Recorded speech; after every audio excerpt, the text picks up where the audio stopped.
जीव विज्ञान के अंतर्गत भूगोल का अध्ययन करेंगे। इसके पहले आपने इतिहास का अध्ययन किया था, 5 अध्याय तक हो गया है।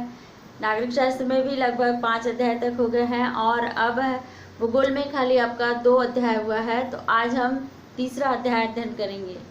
इसके पहले मैंने जो वीडियो बनाया था उसमें आवाज़ नहीं था, उसमें भी यही अध्याय का मतलब यही अध्याय का वर्णन था। तो आप लोग इसमें आज खनिज और शक्ति संसाधन के बारे में अध्ययन करोगे। बच्चों, खनिज और शक्ति संसाधन किसे कहते हैं? खनिज किसे कहते हैं? तो खनिज वह है जो इसे हम पृथ्वी के आंतरिक भाग से खोद कर निकालते हैं, है ना। पृथ्वी के आंतरिक भाग में जो खनिज पदार्थ होते हैं उन्हें हम खोद कर निकालते हैं और उसको शुद्धिकरण करके हम विभिन्न प्रकार की वस्तुओं का निर्माण करते हैं। इसको हम खनिज कहते हैं। उसी से शक्ति का संसाधन, जैसे विद्युत का सुचालक होता है, ये और कई सारे काम होते हैं उसमें। तो ये हमारे लिए एक महत्वपूर्ण संसाधन होते हैं खनिज।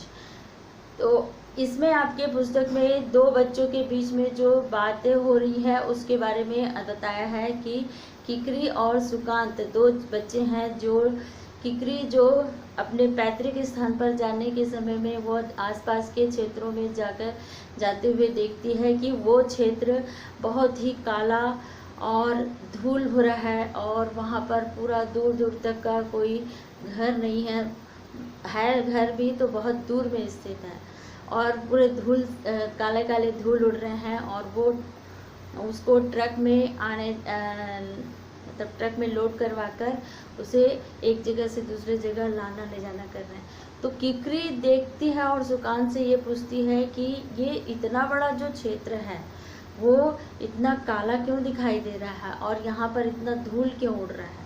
तो सुकांत बताता है कि ये है कोयला खदान। कोयला खदान क्या है? जहाँ पर से कोयला निकाला जाता है और कोयला वो होता है जिसे हम ईंधन के रूप में काम में लाते हैं, तो वो कोयला होता है। फिर किकरी पूछती है कि इससे हम जैसे विभिन्न प्रकार के, उसी में सुकांत उसको एक उदाहरण देकर समझाता है कि किस प्रकार से हम ये खनिज किस प्रकार का होता है। तो सुकांत उसको उदाहरण स्वरूप बताता है कि किसी भी जगह में जब तुम गई थी तो जो बिस्किट बनाने वाला होता है ना, बिस्किट नानबाई जिसको कहते हैं, जो बिस्किट बनाते हैं, नानबाई के गांव में नानबाई जब बिस्किट को बनाती है तो उसमें विभिन्न प्रकार की वस्तुओं का मिश्रण करती है।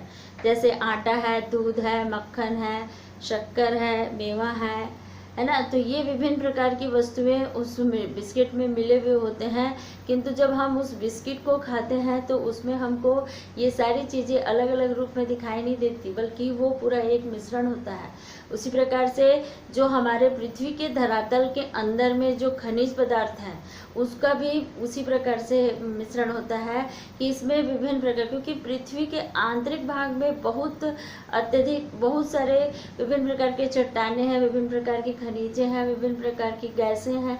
इन सारी चीज़ों के मिश्रण से रासायनिक संगठन होता है और उससे संघनन होने के कारण से खनिज का जो निर्माण होता है वो अलग अलग तरीके से होता है।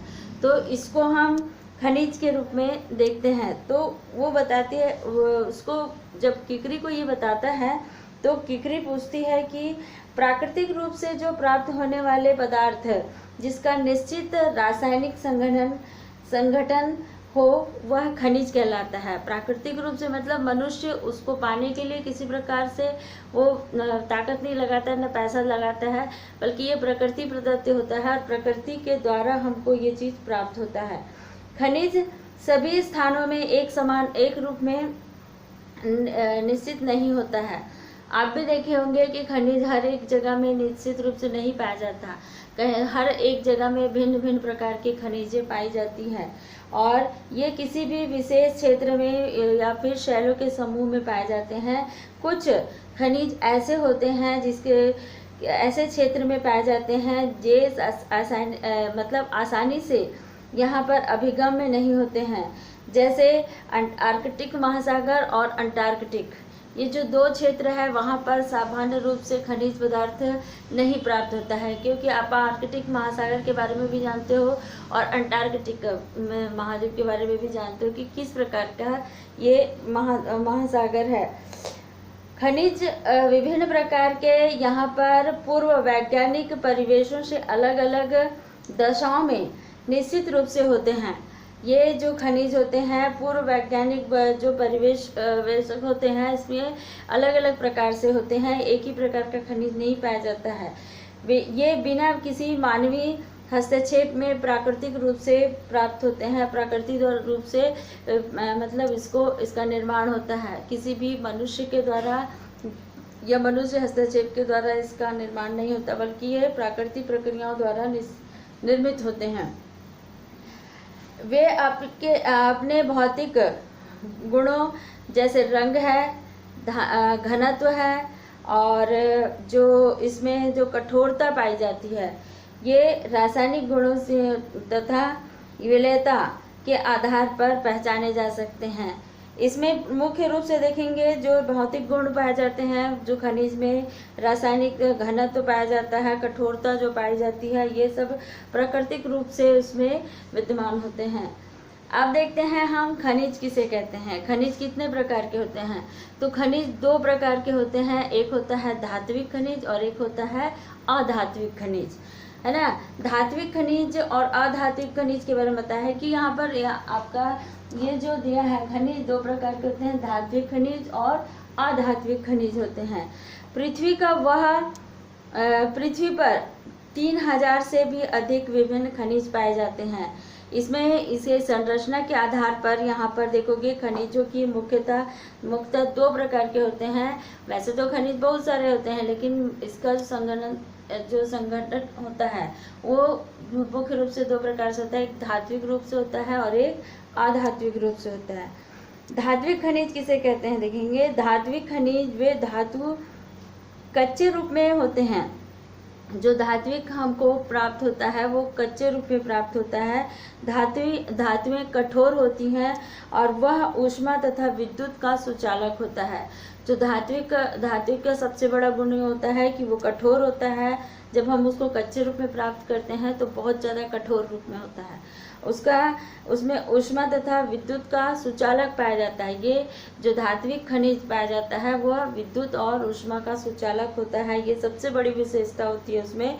और इसमें देखेंगे इसमें चमक पाई जाती है। जो धात्विक खनिज होता है इसकी ये भी विशेषता है कि इसमें बहुत अधिक चमक पाई जाती है।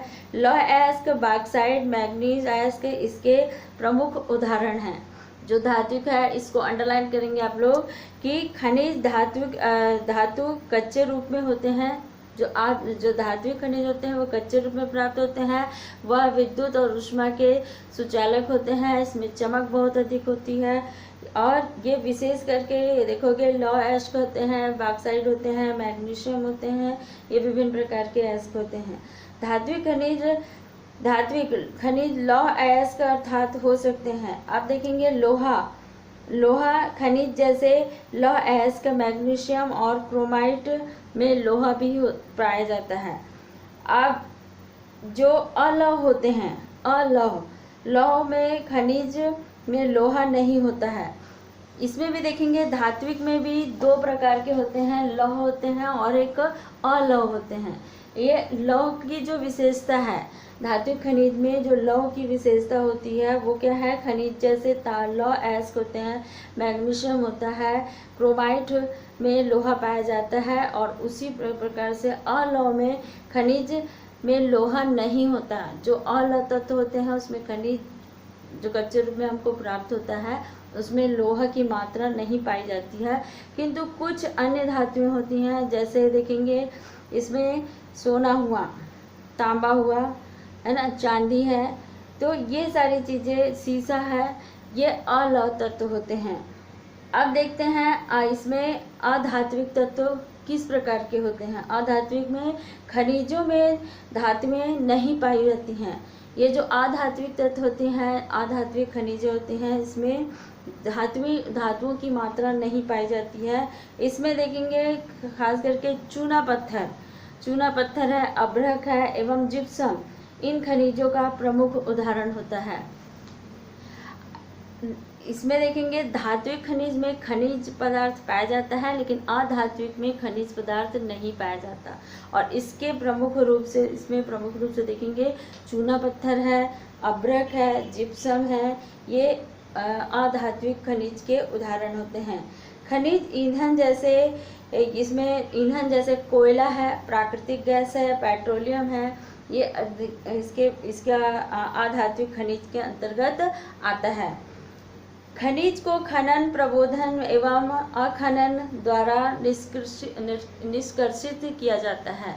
खनिज को कहाँ से निकाला जाता है? खनिज को निकालने के लिए हमको प्रभेदन, कूपन की भी आवश्यकता होती है। साधारण रूप से तो देखते हैं, अगर हमको खनिज निकालना है पहले के समय में, तो खनिज निकालने के लिए हमको बहुत सारे व्यक्तियों की आवश्यकता होती थी, और वो खनिज धरती को कोड़कर उसको क्या करते थे, खोद कर निकालते थे, जैसे पहले के समय में कुआं खोदते हैं। अब इसमें भी कई प्रकार की प्रक्रियाएं आ गई है। कूपन विधि के द्वारा खनिजों को निकाला जाता है। जैसे उदाहरण के लिए हमारे यहाँ जैसे बोरिंग होता है तो पानी निकालते हैं, पानी निकालने के लिए भी क्या करते हैं हम लोग, कूपन विधि का उपयोग करते हैं। जो मशीन होता है वो सीधे धीरे धीरे ज़मीन के अंदर जाता है और वहाँ से फिर पानी निकलता है।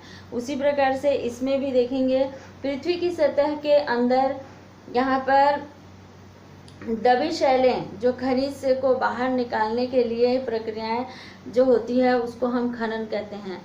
साधारण बोलचाल की भाषा में जब हम खनिज को निकालते हैं कि जो प्रक्रियाएं होती हैं उसको हम खनन कहते हैं। खनिज में जो कम गहराई में स्थित होती है, जैसे पृथ्वी का जो धरातल है, धरातल का ऊपरी पृष्ठ है, उसके कम गहराई में जो खनिज होता है उसको तो हम आसानी से निकाल लेते हैं, लेकिन जो पृथ्वी के केंद्रीय भाग मेटल के क्षेत्र में होता है तो उसको निकालने के लिए हम यहाँ पर अलग अलग भागों में इसका उपयोग करते हैं। इसमें खनन के रूप में देखेंगे इसे पैतृक खनन में, इसमें जो होता है कूपन कहते हैं, इसे विस्तृत खनन भी कहते हैं। और इसके द्वारा देखेंगे अधिक गहराई में स्थित खनिज निक्षेपों पहुंचने के लिए बनाए जाते हैं। ये जो अधिक है, जैसे खनिज तेल निकालने के लिए हम कूपन विधि का भी उपयोग करते हैं, कूपिक खनन का उपयोग करते हैं। और उसी में विवृत खनन होता है, कूपिक खनन होता है और होता है कूपक। ये तीन प्रकार की विधियों को अपनाकर हम पृथ्वी के धरातल के अंदर में जो दबी हुई खनिज है उसको निकालने में हमारे लिए सहायक होते हैं। अब देखते हैं कि यही चीज़ खनिज पदार्थ का वितरण कितने जगह में फैला हुआ है, इसका विवरण कहाँ कहाँ पर दिया हुआ है ये देखेंगे। खनिज विभिन्न प्रकार की शैलों में पाए जाते हैं। ये तो सभी को पता है कि खनिज विभिन्न प्रकार के शैलों में पाए जाते हैं। जैसे आग्नेय शैल में देखेंगे तो आग्नेय शैल बहुत अधिक कठोर होता है और ये विभिन्न प्रकार के लावा से बना हुआ होता है। लावा जो पृथ्वी के आंतरिक हलचलों से जो मैग्मा निकलता है, उसके ठंडे होने से जिन चट्टानों का निर्माण होता है उसको हम मैग्मा कहते हैं। और वो भी एक खनिज के रूप में, ये जो चट्टान होते हैं उसमें खनिज पदार्थ पाया जाता है। कुछ कायांतरित शैलें, जबकि यहाँ पर अन्य अवसादी शैलों में पाए जाने वाले होते हैं। जो धात्विक खनिज आग्नेय तथा इसमें कायांतरित शैल समूहों जिसमें विभिन्न प्रकार परतों का निर्माण होता है उसे हम इसमें पाए जाते हैं। इसमें देखेंगे उत्तरी स्वीडन में लौह अयस्क, जो इसमें कनाडा में तांबा और निकल के निक्षेप, दक्षिण अफ्रीका में लोहा, निकल, क्रोमाइट और प्लेटिनम जो कि आग्नेय चट्टान और कायांतरित चट्टान में पाए जाते हैं। जो निकल है ना, तांबा और निकल जो के निक्षेप से, जो दक्षिण अफ्रीका में लोहा और निकल, क्रोमाइट, ये प्लेटिनम, ये जो खनिज पदार्थ है क्षेत्रों का नाम दिया हुआ है और उसमें किस प्रकार के चट्टानों में ये खनिज पदार्थ पाए जाते हैं इसके बारे में बताया हुआ है। इसमें देखेंगे मैदानों और यहाँ पर नवीन मैदानों और नवीन वलित पर्वतों में औषधि शैल समूह में अधात्विक खनिज जैसे चूना पत्थर पाया जाता है। यहाँ पर देखेंगे खास करके जो नवीन वलित आपको मालूम होगा कि हिमालय पर्वत को नवीन वलित पर्वत कहते हैं, और हिमालय पर्वत के जो तलहटी क्षेत्रों में बसे हुए उद्योग हैं वो खास करके सीमेंट उद्योग है। उसका कारण, सबसे बड़ा कारण यह है कि वो वहाँ पर चूना पत्थर की बहुत आयात मात्रा प्राप्त होती है, और इसी के कारण से वहाँ पर सीमेंट कारखाना अधिक मात्रा में होता है। तो ये जो क्षेत्र है, जो इसमें कहने का तात्पर्य यह है कि यहाँ पर औषधि चट्टानों में जो खनिज पदार्थ पाए जाते हैं वो खास करके चूना पत्थर है ना, चूना पत्थर होता है, अभ्रक होता है, ये चीज़ पाई जाती है। तो ये आपका जो उत्तर भारतीय क्षेत्र है वहाँ पर पाया जाता है चूना पत्थर निक्षेप। इसमें जर्जिया और तथा यूक्रेन के मैग्नीज निक्षेप, और इसमें अल्जारिया तथा इसमें फास्फेट और संस्तरण इसके कुछ उदाहरण रूप दिए हुए हैं। खनिज ईंधन जैसे कोयला, पेट्रोलियम और औषधि स्तरों पर पाए जाते हैं। औषधि स्तरों पर मतलब जहाँ पर औषधि चट्टानें पाई जाती हैं वहाँ पर ये चट्टानें मतलब खास करके खनिज तेल और जो कोयला है वो प्राप्त होता है।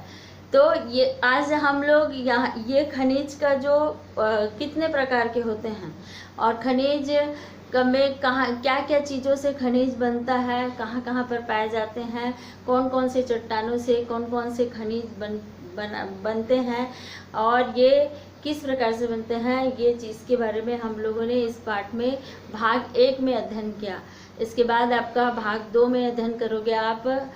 इसी पाठ का भाग 2 रहेगा, जो कौन कौन से क्षेत्रों में पाए जाते हैं खनिज पदार्थ, जैसे जो महाद्वीप हैं, महाद्वीपों में कौन कौन से खनिज पाए जाते हैं, इसको हम भाग 2 में अध्ययन करेंगे।